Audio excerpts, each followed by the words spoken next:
in the far edge of the galaxy, where the stars burned cold and distant. The great war between alien empires raged on without mercy. For years, countless fleets clashed across black space, their weapons tearing entire planets apart. The Zelrath Empire, proud and powerful, stood above all others. They ruled with fear, their fleets unmatched, their technology centuries ahead of any rival. To the Zelrath, victory was not a question, it was destiny. But that night, destiny began to tremble.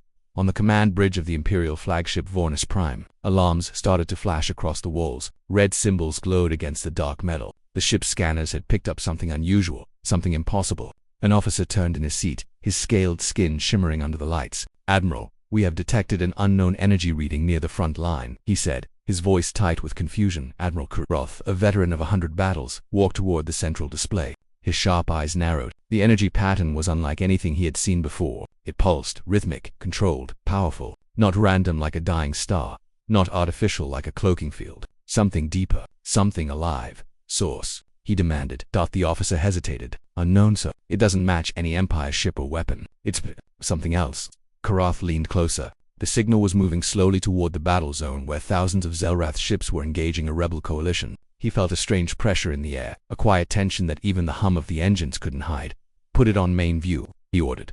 The holographic screen shifted, showing the deep void beyond the nebula. For a long moment, there was nothing but stars and drifting wreckage. Then, out of the darkness, a faint shimmer appeared like light bending around an invisible shape. The crew fell silent. The shimmer grew brighter, forming a silhouette, vast, symmetrical alien. "What is that?" someone whispered. The scanners screamed with static. Symbols blinked wildly, readings fluctuating out of range. The energy levels spiked higher than any known reactor could produce. Then a faint transmission broke through the interference. The message was short. "Cold, mechanical, Terran dreadnought, arrival confirmed." The bridge froze. Kuroth's voice was low. "That name is Ancient Humans. They're extinct," but the signal was clear. It repeated once, then faded into static dot. Outside, the stars shifted as a dark shape slowly emerged from hyperspace. It wasn't just a ship, it was a fortress. A giant vessel. Its surface covered in black armor that absorbed all light. Rings of glowing blue energy pulsed around its hull, feeding into a massive engine core. It moved with the silence of death, its size dwarfing the Imperial cruisers nearby. "By the stars, ... One of the junior officers gasped. "It's enormous." The dreadnought floated there, motionless, as if studying the fleet before it. For a heartbeat, space itself felt heavy, like the universe was holding its breath. The Empire's warships adjusted formation, weapons locking onto the intruder. No response came, no signal, only the soft hum of power radiating from that monstrous ship. "Try to hail it," the Admiral ordered. Communications crackled, no reply. Another attempt, silence. Then the dreadnought's front panels began to shift. Light gathered in a deep circular core. "Energy surge detected," shouted the sensor officer. "Shields up." Too late. A blinding flash burst across the void. A beam of white light cut through 3 destroyers instantly, slicing them apart like paper. Fragments of molten metal spun into the dark, glowing like falling stars. The shockwave hit the nearby ships, scattering them out of formation. "Report. 3 ships destroyed, Admiral." For more critically damaged, the dreadnought powered down as calmly as it had fired, the blue glow fading back into the armor. It didn't pursue, didn't speak, didn't even move closer. It simply waited. On the bridge, the air felt cold. Kuroth's throat tightened as he watched the holographic projection of the enemy ship rotate slowly. He had seen war. He had seen destruction. But this was different. "Run a full scan," he whispered. "I want to know what we're facing." The computers worked, data flashing across the consoles. Then the results came incomplete, fragmented, impossible to interpret. The ship's structure was beyond known science, its core reading stronger than any recorded power source. It seemed to twist physics itself. "It's like the ship is alive," murmured the science officer. Kuroth didn't answer. His gaze stayed locked on the screen, on that silent, monstrous vessel. For the first time in his career, he felt something he had never felt before: fear. Another officer turned to him, his voice shaking. "Admiral, if that is truly Terran, then don't say it." Kuroth cut in sharply. "Humans were wiped out centuries ago. This must be a trick, a rebel weapon." But even as he said the words, he didn't believe them. The energy signature, the technology, the precision of that attack, nothing in the galaxy could match it. The Admiral leaned forward, staring into the abyss where the dreadnought waited. The ship's blue core flickered once more, casting an eerie light over the wreckage drifting between them. "Whatever that thing is, ... double quotes," he whispered. "It's not one of ours." Silence filled the bridge. Outside, the massive dreadnought began to move again, slowly turning toward the heart of the battlefield. And as it advanced, the Zelrath Empire, rulers of half the galaxy, felt something new spreading through their fleets, a quiet panic. For the first time in generations, the conquerors of worlds realized the truth. Something old had awakened, and it was human. The dreadnought drifted through the battlefield like a silent god of war. Around it, thousands of alien ships scrambled to form new formations, their engines burning bright against the endless void. The wrecks of the first destroyed vessels still glowed, twisted metal spinning slowly, torn apart by energy no one could understand.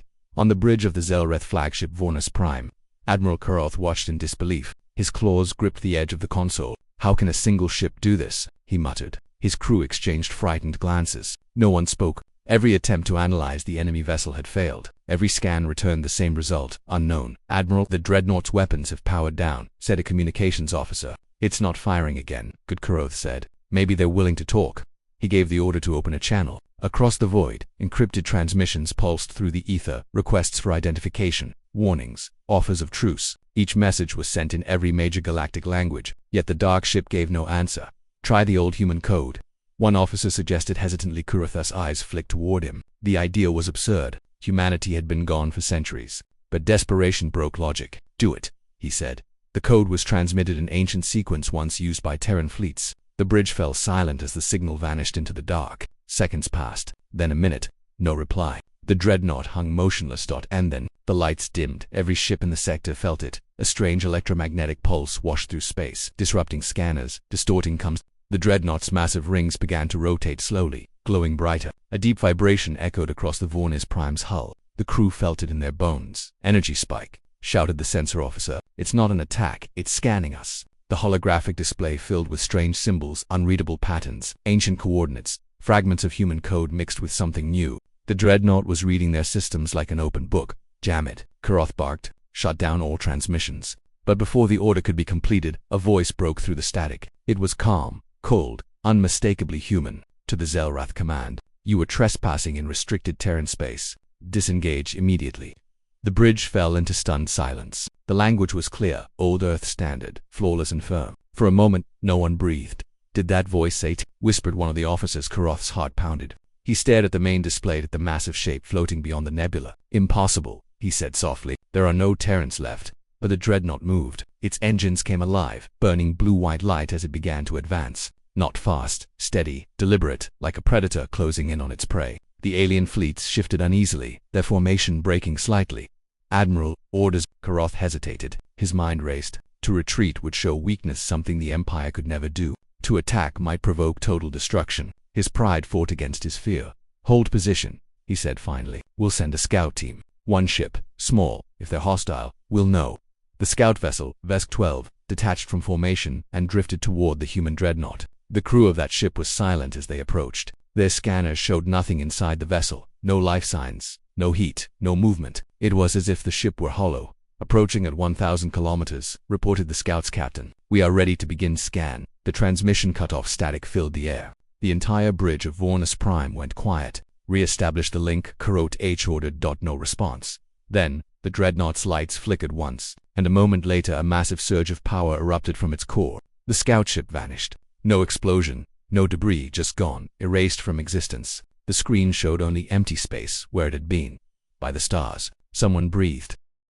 Kuroth felt his chest tighten. The power that ship carried was beyond anything in the galaxy. A single pulse, and matter itself had ceased to exist. His communications officer trembled. "Admiral, that weapon. It's not it folded space around the target. There's nothing left." The dreadnought continued moving, unstoppable. Inside the ship, within its silent halls of black steel and glowing veins of light, the human crew worked in perfect synchronization. Captain Arya Voss stood at the center of the command chamber, watching the alien fleets ahead. Her expression was unreadable, calm but cold. "Status?" she asked. "All systems nominal," replied the ship's AI, a voice that echoed through the room like thunder wrapped in silk. "Target identification. Zelreth Empire Fleet. Historical record indicates they initiated the fall of Earth, year 2419.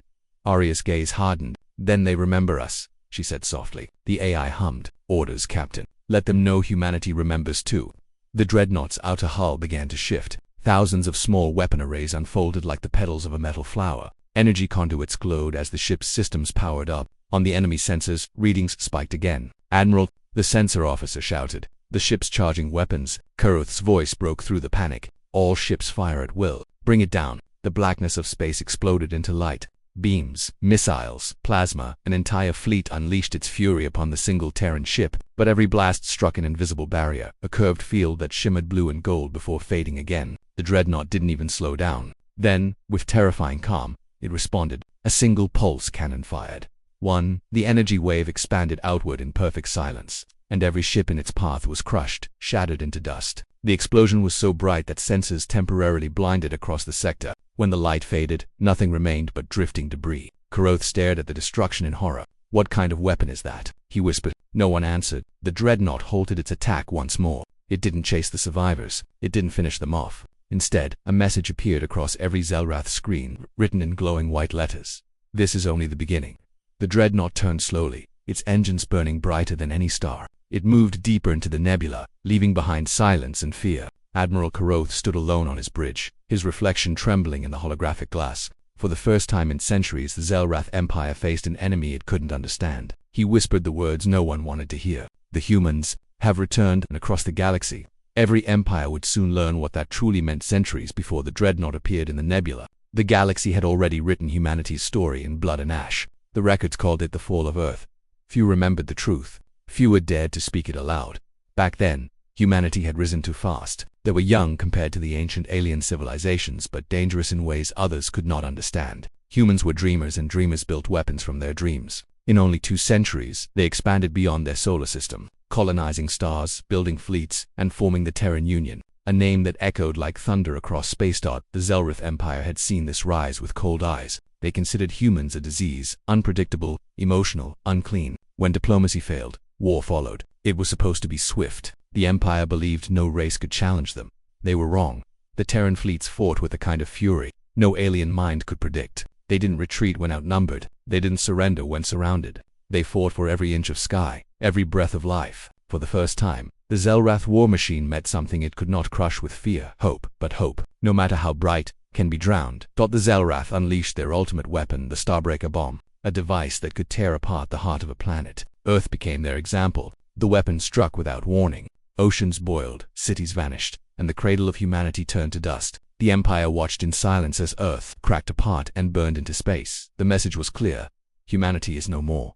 For years afterward, the Zelrath hunted every human ship they could find. Colonies were erased, the stations destroyed, entire generations vanished into cold vacuum. Eventually, the galaxy accepted that the Terran Union had fallen completely. Their name became a warning, a story to frighten young cadets. Never challenge the Empire, they said. Never be human. But stories have a way of surviving, even in silence. Far from known space, in the shadow of dead stars, a small fleet of Terran survivors fled. Broken, starving, hunted, they carried with them the last piece of human knowledge, hidden within the minds of scientists and engineers. Their leader, Admiral Lian Holt, made a vow to the dying embers of his people: "If we live, the stars will remember our name."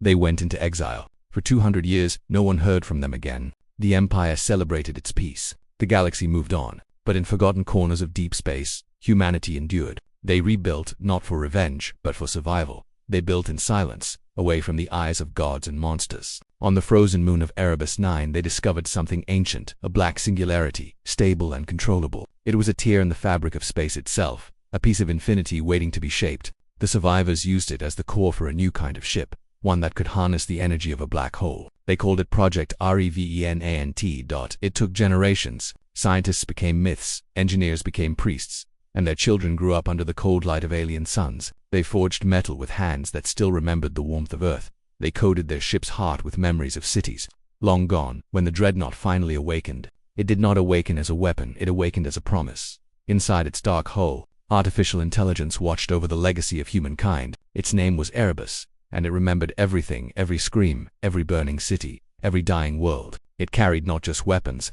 but history itself. The descendants of the old Terran survivors were no longer many, but they were strong. Trained in silence, born among stars, they had become something sharper, colder, and far more patient than their ancestors. To the galaxy, they would look human, but inside, they carried the storm of extinction. When Captain Arya Voss was born aboard the Revenant colony, she inherited the ghosts of her people. She grew up hearing stories of Earth, a blue world she had never seen but could picture in her dreams. She swore that one day, the galaxy would remember the sound of a human voice. Now standing on the bridge of the dreadnought centuries later, Arya stared at the Zelrath fleet ahead and felt no fear, only silence. The AI spoke softly beside her, its voice ancient and calm. Captain, analysis complete. The enemy is confirmed. Zelrath Empire. They carry the same insignia found in the ruins of Mars colony. Arya's jaw tightened. Then this is not war, she said. This is justice. Outside, the void shimmered as the ship prepared for another jump. The human crew moved with military precision, their eyes cold but alive. They had trained their entire lives for this moment. The return. In the depths of the nebula, the dreadnought's engines began to pulse, bending space as it readied to cross the battlefield again. Its hull glowed faintly, markings of old Terran script etched like scars along its armor. Erebus, Arya said quietly. Do you remember the words of Admiral Holt? The AI paused. Yes, Captain. If we live, the stars will remember our name. Arya nodded slowly. Then let's make them remember. The dreadnought vanished in a burst of light. Moments later, the Zelrath command centers across 3 star systems picked up a new signal, an old forbidden frequency, carrying a single message across the void. Project Revenant online. Across the Empire, fear began to spread like fire through dry grass. Every admiral, every soldier, every politician whispered the same word that hadn't been spoken aloud in centuries. Humans. For 200 years they had believed humanity was gone. Now, as the dreadnought emerged again from hyperspace, black and endless and alive, the galaxy began to understand the truth. Humanity had not died. It had been waiting. The news of the mysterious ship spread through the Zelrath Empire like wildfire. From the outer colonies to the glittering towers of the Imperial core, one word echoed across every channel. Terran. The word was ancient, half forgotten, but it carried a weight that made even the bravest soldiers tremble. At first, the Empire refused to believe it. The High Command dismissed the reports as lies or sensor malfunctions. The Emperor himself called it Hebel propaganda. But the recordings from Admiral Kuroth's fleet told another story. The image of a black dreadnought, enormous and silent, reducing entire warships to dust with a single strike. The proof was undeniable. In the Grand Palace on Zelprime, the Imperial Council gathered in haste. The air inside the Golden Chamber was thick with tension. Holographic screens projected the footage of the battle, the human dreadnought appearing out of the nebula, the flash of light, the annihilation. This cannot be real, hissed Lord Vayan, head of military intelligence. Humans are extinct. They have been for centuries. Extinct things do not destroy fleets, replied Admiral Sereth, his voice cold. We lost 32 ships in a single encounter. The dreadnought didn't even pursue. It was a warning. The stars burned red that night. All across the Zelrath frontier. The sky shimmered with the light of war. Thousands of alien ships filled the void, their engines glowing like fireflies against the dark. They moved in perfect lines, forming a living wall of power, a fleet built to crush worlds. But at the center of that endless armada, one shadow moved against them. One single ship. The Terran Dreadnought Project, REVENANT. It drifted forward through the smoke and broken metal of the last battle, its black hull scarred but unbroken. Around it, the wreckage of the Void Armada still floated, silent graves for the Emperor's pride. The survivors sent desperate signals back to the capital, their voices shaking with terror. No one had ever seen a ship like this. No one could understand how it fought. On the bridge of the Eclipse Sovereign, Admiral Sereth watched the monstrous vessel on his screen. It's unstoppable, he whispered. That thing isn't just a ship. It's vengeance made real. Back on Zelprime, panic had already begun. Civilians gathered around holoscreens showing the battle reports. Military leaders shouted over one another, demanding action. The Emperor stood before the Great War Map, his claws digging into the metal railing. Summon every fleet, he commanded. I want every ship between here and the Outer Rim ready to strike. Humanity dies now. The order spread through the stars. From hidden stations and orbital docks, thousands of new warships launched. Massive carriers, plasma cruisers, and super-destroyers, the full power of the Empire. They swarmed like locusts toward one target, the human dreadnought. Meanwhile, aboard the Revenant, Captain Arya Voss watched the readings calmly. Her face was pale under the blue light of the command deck. Behind her, the AI Erebus spoke in its deep, steady tone. Enemy reinforcements detected. Estimated fleet size, 11,000 vessels. Probability of survival at current parameters, 37%. Arya's lips curved into a small smile. That's higher than usual. Her crew worked in silence, their movements sharp and efficient. Each of them had grown up hearing stories of the fall, the destruction of Earth, the extinction of their ancestors. They were not soldiers fighting for conquest. They were ghosts fighting for memory. Lieutenant Kale approached. Captain, what are your orders? Arya looked up at the vast screen showing the glowing wall of ships ahead. We show them what they created, she said. No mercy, no retreat. The AI's core glowed brighter. Understood. Activating primary weapon systems, the Revenant's outer rings began to spin, faster and faster, until the entire ship vibrated with energy. Blue-white light surged across its armor as gravity itself started to bend. Space twisted, stars blurred. On the Zelrath flagship, Sereth's officers gasped. They're charging another weapon. Fire first. he shouted. Tens of thousands of beams and missiles launched at once, forming a sea of light that filled the void. The explosions shone like miniature suns, shockwaves spreading through the black, but as the glare faded, the dreadnought was still there, untouched. A spherical barrier surrounded it, a shimmering field of distorted light that bent the incoming energy like water over glass. Sarath's voice trembled. Impossible. Then the Revenant answered.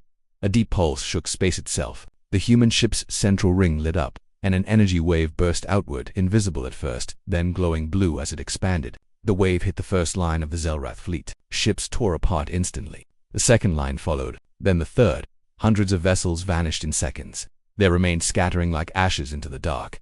Inside the Revenant, the crew barely moved. The AI spoke calmly, emotionless. Targets eliminated. 621 structural integrity at 98%. Commencing Phase 2. Arya stood still, her eyes fixed on the holomap. Erebus, she said quietly. Record this. Let every world see it. Let them remember us. Recording in progress. The ship's surface began to glow again, symbols lighting up across its hull. These were not markings of war, but names, the names of the fallen Earth. Luna, Mars, Titan, Avalon. Each one burned in white fire as the dreadnought advanced across the galaxy. Military relays intercepted the footage. Civilians, soldiers, even alien leaders stared in disbelief as the images spread through every communication channel. The voice of the AI echoed over the transmissions. Humanity does not seek conquest. Humanity seeks remembrance. We were destroyed. Now you will remember why that was a mistake. The Emperor watched the transmission from his throne room, his face pale with fury. He slammed his clawed hand against the control console. Enough of this madness. Deploy the Starbreaker fleets. Bring the weapon online. Yes, my Emperor, the generals replied, though their voices shook. But even as they prepared, the Revenant had already moved closer, its sensors locked onto the capital world. The AI spoke again. Primary target acquired. Zel Prime. Arya's hands tightened around the command rail. Engage FTL approach. The dreadnought vanished into a tunnel of light. Seconds later it appeared above the Empire's homeworld. The planet below was covered in glowing cities and massive defense rings, all aimed upward. The alarms screamed through the atmosphere. Fleets launched from the surface, filling the sky with streaks of fire. The Emperor looked up as the black shadow appeared over his world, a silhouette so vast it blotted out the sun. His guards trembled as the ground itself quaked from the ship's arrival. This cannot be real, he muttered. Arya's voice echoed through the planet's defense network.com and unshaken. 2 centuries ago, you destroyed our home. You erased our name. You thought we would fade. But we are humanity, and humanity always returns. The Revenant's weapons came alive once more, from orbit. The surface of Zel Prime glowed with the light of 1,000 impacts. Energy waves rolled through the clouds, tearing apart the sky. Cities vanished beneath the storm, in that blinding light. The Empire finally saw what it had done, and what it had unleashed. On the Dreadnought's bridge, Arya watched silently as the bombardment ended. Her crew stood still, eyes filled with awe and sorrow. Lieutenant Kale spoke softly. It's over. Arya shook her head. No, she said. This is only the beginning. Far behind them, the galaxy trembled. The name humanity spread across every world like fire, whispered in fear and wonder. The conquerors had become the conquered. And the stars themselves seemed to whisper one truth. Humans had returned to claim their sky. The war was over, or so it seemed, for the first time in centuries. Silence fell across the galaxy. The mighty Zelrath Empire, once feared by all, lay in ruins. Its fleets were shattered, its capital turned to dust. The great Emperor was gone, his throne an empty shell surrounded by fire. But in that silence, the stars began to whisper again. On the bridge of the Terran dreadnought Revenant, Captain Arya Voss stood watching the remains of Zelprim through the observation glass. The planet's surface glowed like molten glass, split into cracks of light where oceans once shimmered. Around her, the crew worked quietly. No cheers, no celebration. The air was heavy, not with victory, but with something far more human. Grief. Lieutenant Kale approached, voice low. Captain, the last Zelrath transmissions have stopped. Their entire network is offline. Arya didn't respond at first. Her reflection on the glass looked distant, ghostly. And the survivors? Few, Kale said. Mostly civilians. We've intercepted distress calls. Some colonies are surrendering. Others are. Silent Erebus, the AI, spoke softly. Enemy civilization status, 93% neutralized. The probability of full collapse, 100%. Arya closed her eyes. Then it's done. But as she turned away, the ship's lights flickered once. Then again. Erebus paused mid-sentence. Captain, detecting anomaly. Arya frowned. Report, unknown signal. The AI replied. Frequency. Terran. Every head on the bridge turned. Kale's eyes widened. That's impossible. No other Terran fleets exist. Erebus continued. its voice quieter now, almost uncertain. Signal origin, uncharted system. Sector 9 Theta message repeating. We are alive. For a long moment, no one spoke. Then Arya whispered, patch it through. Static filled the speakers, followed by a faint, broken voice, tired, trembling, human. This is the colony ship Helios. To any Terran vessel, we survived. Repeat, we survived. The crew exchanged stunned glances. That Helios was one of the original Terran evacuation ships lost 2 centuries ago during the fall of Earth. No record of its survival had ever been found. Arya stepped closer to the console. Helios, this is Captain Arya Voss of the Revenant. Your signal is received. How many are with you? The voice came back, cracked and distorted. We thought we were the last. Our systems are failing. We're trapped inside. Something. It's not space. It's the transmission cut off. Erebus's core pulsed red. Signal lost. Triangulating last known coordinates. Kale leaned over the terminal. What did they mean by not space? Arya stared at the holographic map forming above the console, a dark swirling region at the edge of known reality. They're calling from beyond the galactic rim, she said quietly. The Abyss sector. The crew fell silent. The Abyss, a place no one dared to enter. It was a void where time and light bent unnaturally, where entire fleets vanished without trace. Even the Zelrath never crossed it. Erebus interrupted. Captain, I must advise against approach. The gravitational field in that region is unstable. Entering it risks complete system failure.